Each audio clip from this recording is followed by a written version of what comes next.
गपुड़ी बहू। उमा जी की बहू पिंकी को गप्पे मारने की बहुत आदत थी।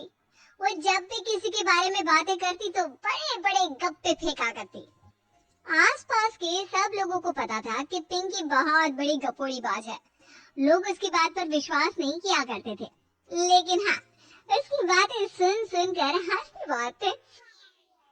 अरे बहू, पड़ोस वाली शर्मा जी है ना, उनकी बेटी का जन्मदिन है, तुम भी चली जाना। ठीक है मम्मी जी, ये तो बता दो गिफ्ट में लेकर क्या जाना है? अरे लेकर क्या जाना है, 250 का लिफाफा दे दो, बस काफी है। अरे मम्मी जी, अच्छा लगेगा क्या? पड़ोसी हैं हमारे, हमें कुछ बड़ा लेकर जाना चाहिए। अरे बहू, इतना काफी है। जानती हैं आप, मेरे मायके में जब पड़ोस में किसी की बर्थडे होती थी ना, तो मम्मी कुछ ना कुछ गोल्ड का ही देकर भेजती थी। पड़ोसी के बर्थडे में सोना? ऐसी बातें करती हो। और नहीं तो क्या, आपकी तरह थोड़ी ना लिफाफा पकड़ा दिया। पिंकी शर्मा जी की बेटी के जन्मदिन में चली जाती है। अरे आज तो बड़ी सुंदर लग रही हो साड़ी में। जी मैं तो लहंगा पहनकर आने वाली थी, मम्मी जी नहीं मानी। अरे बेटा, बर्थडे पार्टी में तो साड़ी चल जाती है, मेरा मतलब कोई शादी थोड़ी ना है। कैसी बात कर रही हैं आप आंटी जी? मेरे मायके में तो छोटे छोटे फंक्शन भी हम लोग लहंगा बनवाते थे बुटीक से, डिजाइन करवाकर। चाहे पड़ोस में किसी का जन्मदिन हो, मेरी मम्मी हमेशा बुटीक से नया लहंगा डिजाइन करवाती थी। मैंने तो ऐसा कहीं नहीं देखा। ये तो तुमने आज बड़े कमाल की बात बताई। अरे जाने दीजिए, कोई बात नहीं। और बताइए, आपकी बेटी नजर नहीं आ रही।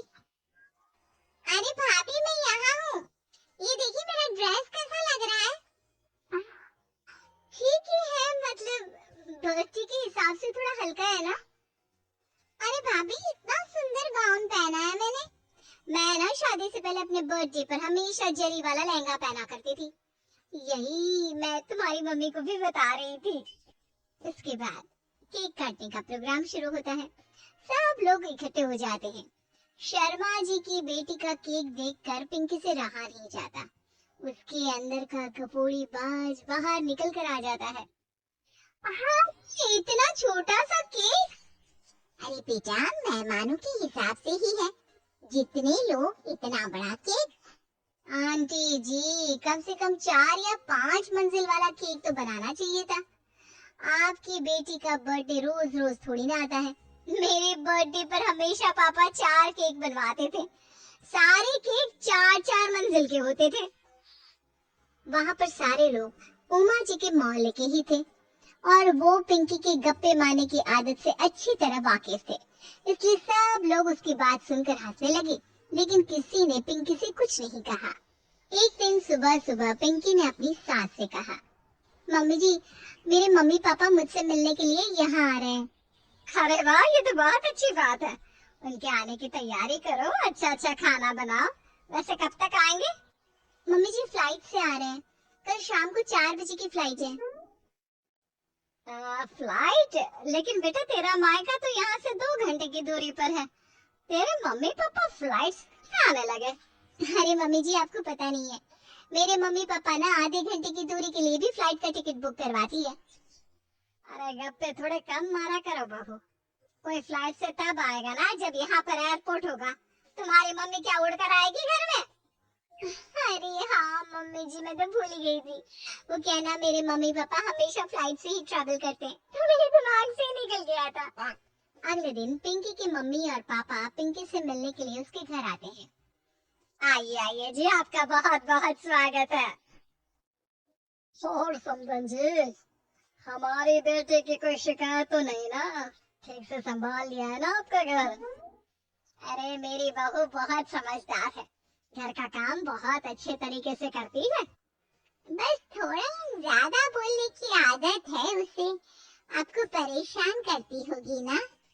बात तो आपकी सही है, उसकी थोड़ा ज्यादा नहीं, बहुत ज्यादा बोलने की आदत है।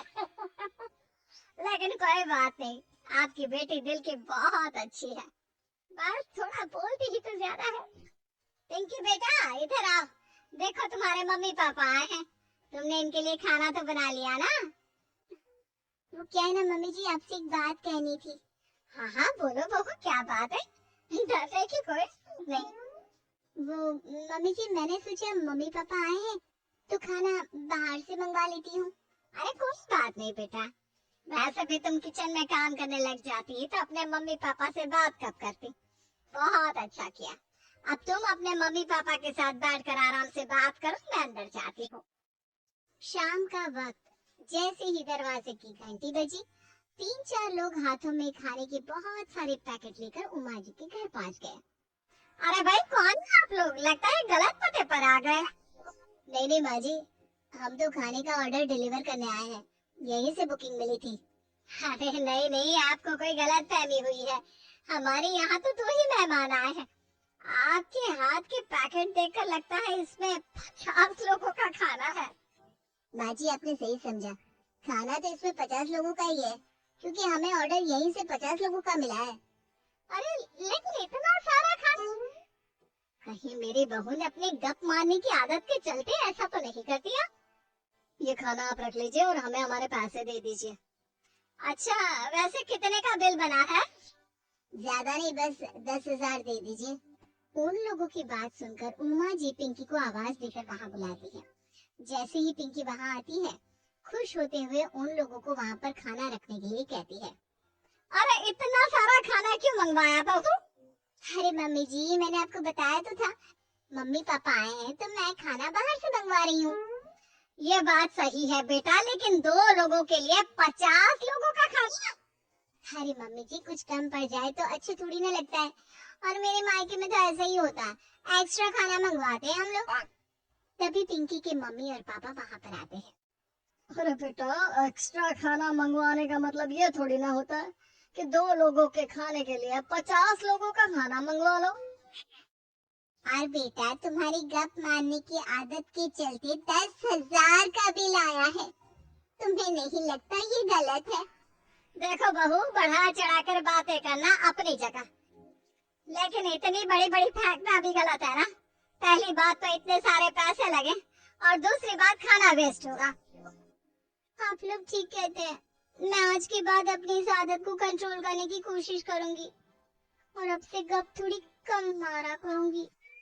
पिंकी की बात सुनकर सब लोग हंसने लगे।